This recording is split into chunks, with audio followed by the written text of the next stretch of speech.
Saya tutup Ibu dengan sebuah kisah nyata dalam satu muhadharah. Seorang syekh dari Mesir. Ada seorang syekh. Beliau didatangin seorang perempuan. Lalu perempuan itu menyampaikan, saya punya anak 2 syekh. Anak pertama saya super aktif. Super aktif itu bahasa halusnya nakal ya. Anak saya ini super aktif.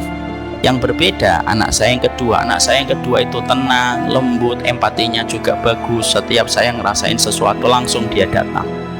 Pertanyaan ibu ini sederhana sekali. Saya cuma tanya, Syekh, kenapa kok bisa beda? Rahimnya sama, lahirnya sama, datang dari laki-laki yang sama. Kok bisa beda?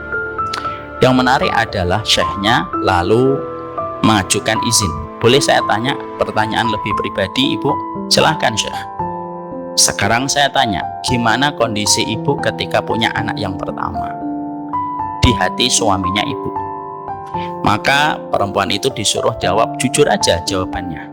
Sang perempuan lalu menjawab polos dan jujur. Saya banyak bertengkar, saya banyak ngambek, saya banyak marah-marah. Karena suami saya begini, suami saya begitu.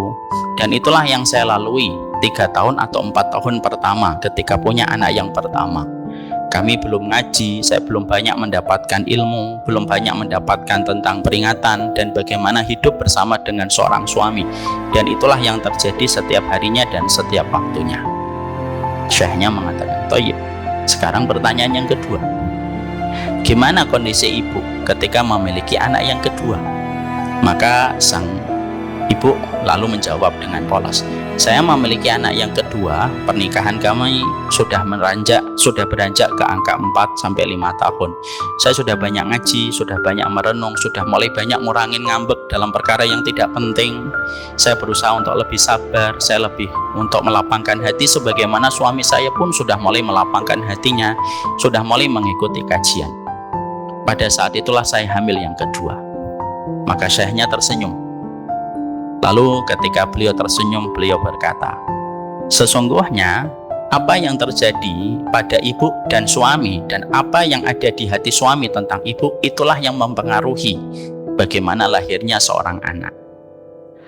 Dan ketika anak itu lahir, Masya Allah, yang pertama mungkin dari rasa ngambek, marah-marah, dan akhirnya semacam itu. Yang kedua, karena kondisinya sudah pas, karena kondisinya sudah berbeda, maka akhirnya Allah jadikan anak yang kedua berbeda dengan anak yang pertama.